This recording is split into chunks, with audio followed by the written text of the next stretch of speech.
Hey guys, welcome back to study medium channel. तो हम लोग इस सीरीज में पढ़ रहे हैं कि बीएससी नर्सिंग, एएनएम, जीएनएम और पैरामेडिकल करने के बाद एक गवर्नमेंट हॉस्पिटल में जॉब कैसे पाना है।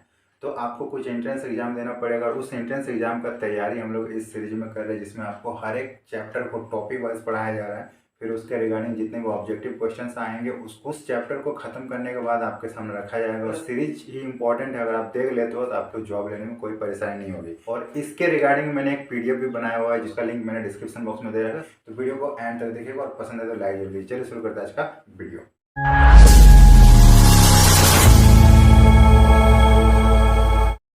तो हमने पहला चैप्टर कंप्लीट कर लिया है और आज इस चैप्टर के ऑब्जेक्टिव क्वेश्चंस स्टार्ट करने वाले हैं। इससे पहले जो थ्योरी नहीं देखे हैं पहले वो देखें, तभी आपको ये क्वेश्चंस आसानी से समझ में आएंगे। ठीक है, लिंक डिस्क्रिप्शन बॉक्स में है। तो चलिए शुरू करते हैं आज का पहला क्वेश्चन। तो पहला क्वेश्चन है, फ्लोरेंस नाइटिंगेल का दूसरा नाम क्या है? Lady with the torch, mother Teresa of India, lady with the lamp या फिर लेडी विद द कैंडल। तो इसका करेक्ट आंसर हो जाएगा option C, lady with the lamp. Okay, next question है, नर्सिंग शब्द की उत्पत्ति हुई है। नर्सिंग शब्द की उत्पत्ति किससे हुई है? नर्सरी से, न्यूट्रिशियस से, नाइटिंगेल से या फिर इन सभी से। तो इसका करेक्ट आंसर हो जाएगा ऑप्शन बी, न्यूट्रिशियस से। और न्यूट्रिशियस मीन्स होता है पालन पोषण करना। ठीक है, तो न्यूट्रिशियस वर्ड से ही नर्सिंग शब्द की उत्पत्ति हुई है। नेक्स्ट क्वेश्चन है, नर्सिंग को व्यवसाय क्यों माना जाता है? नर्सिंग को व्यवसाय क्यों माना जाता है? ऑप्शन है, क्योंकि नर्सिंग में नर्स पूरी तरह मरीज की सेवा में समर्पित रहती है। ऑप्शन बी, क्योंकि नर्सिंग कार्यों के द्वारा ही नर्स अपनी आजीविका कमाती है। ऑप्शन सी, क्योंकि नर्सिंग एक नेक कार्य है। एंड ऑप्शन डी, क्योंकि नर्सिंग व्यवसाय के सभी मानकों को पूरा करती है।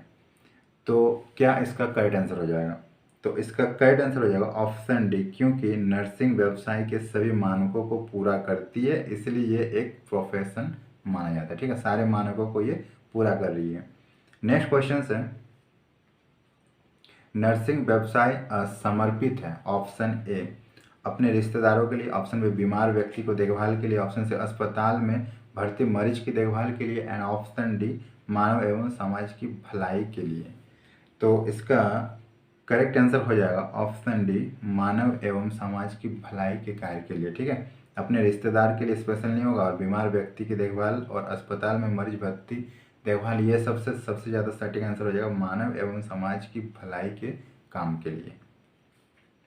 चलिए नेक्स्ट क्वेश्चन वेरी इंपॉर्टेंट है। नर्स शब्द में एन का क्या अर्थ होता है? नोबिलिटी, नॉर्म्स या फिर नॉमिनल या फिर नॉर्मल। तो हमने ये बताया था कि नर्स का फुल फॉर्म अगर आप देखोगे तो एन मीन्स क्या होता है? तो एन मीन्स होता है नोबिलिटी। तो option A is the correct answer. ठीक है, यहाँ पे देखो एन से क्या होता है? नोबिलिटी। नोबिलिटी मतलब क्या होता है? श्रेष्ठता। ठीक है, श्रेष्ठता। यू से क्या होगा? तो यू से होगा अंडरस्टैंडिंग। अंडरस्टैंडिंग इसका मीन्स हो जाएगा समझ। आर से क्या हो जाएगा? तो आर से आपका हो जाएगा रिस्पॉन्सिबिलिटी। ठीक है, जिम्मेदारी। आर हो गया। उसके बाद एस, एस से क्या होगा? एस से हो जाएगा सिंप्लिसिटी। ठीक है, सिंप्लिसिटी इसको बोला जाता है सरल। ठीक है, सिंप्लिसिटी सरल। और ई से क्या होगा? तो ई से हो जाएगा इफिशियंसी। इफिशियंसी मीन्स कार्य कुशलता में दक्ष। ओके, तो ये होता है पूरा फुल फॉर्म।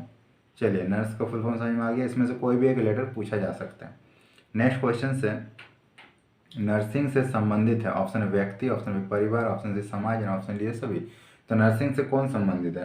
तो नर्सिंग से व्यक्ति, परिवार और समाज सभी संबंधित है। Option D is the correct answer, ये सभी। ओके, नेक्स्ट क्वेश्चन से, नर्सिंग सेवा की आवश्यकता है। नर्सिंग सेवा की आवश्यकता शारीरिक, ऑप्शन बी सामाजिक, ऑप्शन सी आत्मिक एंड ऑप्शन डी सार्वभौमिक। तो इसका करेक्ट आंसर हो जाएगा ऑप्शन डी सार्वभौमिक। ठीक है, सार्वभौमिक होती है। चलिए नेक्स्ट क्वेश्चन है, निम्नलिखित में से नर्सिंग का सिद्धांत नहीं है। आराम, व्यक्तिगता, व्यवसाय या फिर सुरक्षा। तो नर्सिंग के सिद्धांत में कौन सा टर्म नहीं आएगा? तो इसका करेक्ट आंसर हो जाएगा ऑप्शन है आराम। नर्सिंग को आराम करने के लिए कोई भी प्रावधान नहीं है। ओके, काम कभी भी हो सकती है। नेक्स्ट क्वेश्चन है, पेशेवर नर्सिंग मनुष्य की किस जरूरत को पूर्ण करती है? ऑप्शन ए मनोवैज्ञानिक, ऑप्शन बी आत्मिक, ऑप्शन सी सामाजिक एंड ऑप्शन डी ये सभी।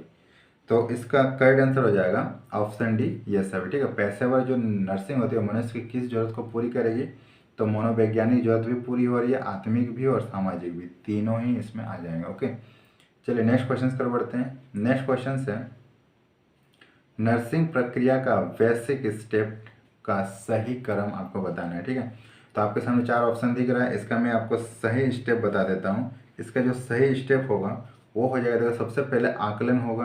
ओके, सबसे पहले आकलन, उसके बाद क्या होगा योजना। जैसे कोई पेशेंट आता है तो पहले उसका आकलन किया जाता है, उसके बाद योजना बनाई जाती है। ठीक है, उसके बाद क्रियान्वयन होता है, उसके बाद मूल्यांकन होता है। तो ये जो सीक्वेंस है ये एकदम करेक्ट सीक्वेंस है। ओके, चलिए नेक्स्ट क्वेश्चन पर बढ़ते हैं। सो हमारा नेक्स्ट क्वेश्चन है नर्स द्वारा जैविक चिन्ह और मरीज को आराम की स्थिति में रखना अभ्यास के किस मानक पर किया जाता है। ऑप्शन है आकलन, ऑप्शन बी निदान, ऑप्शन सी योजना एंड ऑप्शन डी क्रियान्वयन। तो इसका करेक्ट आंसर हो जाएगा ऑप्शन है आकलन। आकलन से ही आप मरीज की आराम की स्थिति और अभ्यास की मानक को कर पाओगे। ओके, चलिए नेक्स्ट क्वेश्चन है। नेक्स्ट क्वेश्चन है 30 वर्ष के राज ने पेट में गांठ होने की शिकायत की, यह सूचना निम्न में से किससे संबंधित है। चिन्ह, ऑप्शन बी लक्षण, ऑप्शन सी वस्तुपरक data and option D B और सी दोनों। तो इसका करेक्ट आंसर हो जाएगा ऑप्शन डी बी और सी दोनों। मतलब एक लक्षण भी है सिम्टम्स और एक क्या होता है वस्तुपरक डेटा भी, ऑब्जेक्टिव्स डेटा भी है। ओके, चलिए नेक्स्ट क्वेश्चन पर बढ़ते हैं। सो नेक्स्ट क्वेश्चन है निम्न में से नर्सिंग प्रक्रिया का सबसे महत्वपूर्ण एवं प्राथमिक भाग कौन सा है। ऑप्शन है समस्या का आकलन या मरीज की आवश्यकता का पता लगाना, ऑप्शन बी योजना बनाना एवं लक्ष्य निर्धारण, ऑप्शन सी नर्सिंग इंटरवेंशन या फिर मूल्यांकन। तो इसका करेक्ट आंसर हो जाएगा ऑप्शन ए समस्या का आकलन करना और मरीज की आवश्यकता का पता लगाना। ओके, चलिए नेक्स्ट क्वेश्चन पर बढ़ते हैं। नेक्स्ट क्वेश्चन है कौन सा कार्य माल प्रैक्टिस के अंतर्गत आता है। ओके, ऑप्शन है जब एक नर्स मरीज को गलत दवा दे देती है, ऑप्शन बी जब नर्स मरीज को दवा देना भूल जाती है, ऑप्शन सी जब नर्स दवा पर लगे लेवल को बिना पढ़े ही मरीज को दे देती है, ऑप्शन डी उपरोक्त सभी। और ये क्वेश्चंस वेरी इंपॉर्टेंट है, ये आपका एग्जाम में कन्फर्म आएगा। ठीक है, तो इसका करेक्ट आंसर हो जाएगा ऑप्शन सी जब नर्स दवा पर लगे लेवल को बिना पढ़े ही मरीज को दे देती है, तो ऐसी कंडीशन मेल प्रैक्टिस कहलाती है। ओके, चलिए नेक्स्ट क्वेश्चन से मरीज से व्यक्तिपरक डेटा इकट्ठा करना कौन सी अवस्था में आता है। ऑप्शन है आकलन अवस्था, ऑप्शन बी क्रियान्वयन अवस्था, ऑप्शन सी नर्सिंग निदान अवस्था एंड ऑप्शन डी योजना अवस्था। तो इसका करेक्ट आंसर हो जाएगा ऑप्शन है आकलन अवस्था। ओके, नेक्स्ट क्वेश्चन है नर्सिंग प्रक्रिया में कौन सा भाग में वास्तविक समस्या का पता लगाया जाता है। ऑप्शन है आकलन, ऑप्शन बी क्रियान्वयन, ऑप्शन सी नर्सिंग निदान एंड ऑप्शन डी योजना बनाना। तो इसका करेक्ट आंसर हो जाएगा ऑप्शन सी नर्सिंग निदान। ओके, चलिए नेक्स्ट क्वेश्चन पर बढ़ते हैं। डेट इज निम्न में से कौन सा नर्सिंग निदान का उदाहरण है। ऑप्शन है hypertension, option B pain, option C सदमा एंड ऑप्शन डी हाइपरग्लाइसेमिया। तो इसका करेक्ट आंसर हो जाएगा ऑप्शन बी पेन। ठीक है, नर्सिंग निदान का सबसे बेहतर उदाहरण है पेन। ओके, पेन को कम करना एक नर्सिंग का सबसे मेन मोटिव होता है। नेक्स्ट क्वेश्चन से नर्सिंग प्रक्रिया का अंतिम चरण क्या है।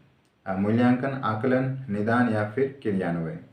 तो अंतिम चरण अगर बोला जाए तो मूल्यांकन है। ठीक है, लास्ट में मूल्यांकन किया जाता है। चलिए नेक्स्ट क्वेश्चन है नर्सिंग प्रक्रिया की क्रियान्वयन वाले स्टेज में क्या किया जाता है। ऑप्शन ए डेटा का संग्रह किया जाता है, ऑप्शन बी मरीज को वास्तविक नर्सिंग देखभाल प्रदान की जाती है, ऑप्शन सी नर्सिंग केयर की सफलता का मूल्यांकन किया जाता है, ऑप्शन डी लक्ष्य निर्धारण किया जाता है। तो इसका करेक्ट आंसर हो जाएगा ऑप्शन बी।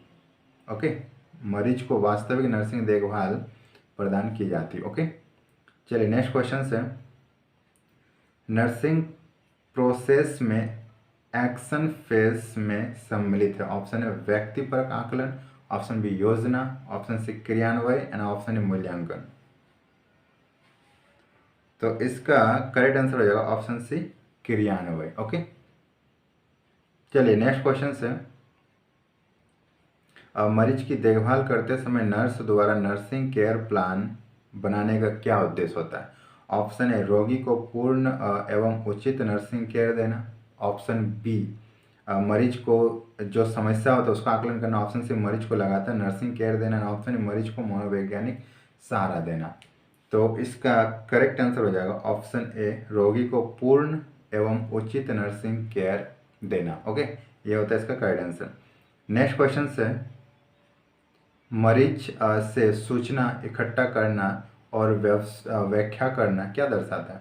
ऑप्शन ए मरीज का आकलन, ऑप्शन बी देखभाल की योजना, ऑप्शन सी मरीज की स्वास्थ्य समस्या एंड ऑप्शन डी मरीज का नर्सिंग क्रियान्वयन करना।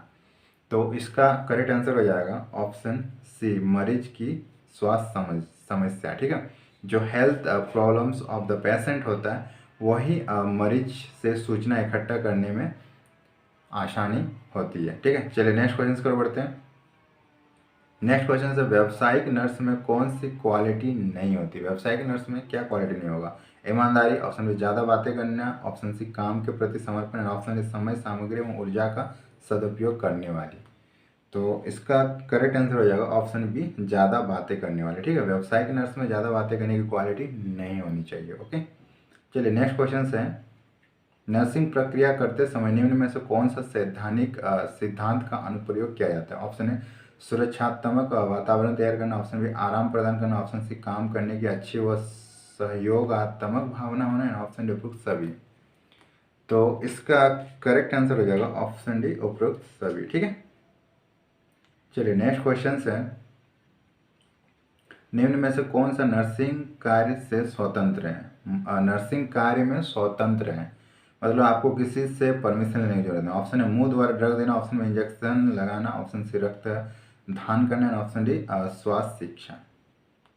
तो इसका करेक्ट आंसर हो जाएगा ऑप्शन डी स्वास्थ्य शिक्षा। ये एकदम स्वतंत्र होता है। ओके, चलिए आगे की क्वेश्चन जो होगा वो हम लोग नेक्स्ट पार्ट में देखेंगे और इस चैप्टर से बहुत सारे क्वेश्चन आते हैं आपके एग्जाम में, तो सारे के सारे आपको पार्ट बाय पार्ट मिलती रहेगी, बने रहिएगा।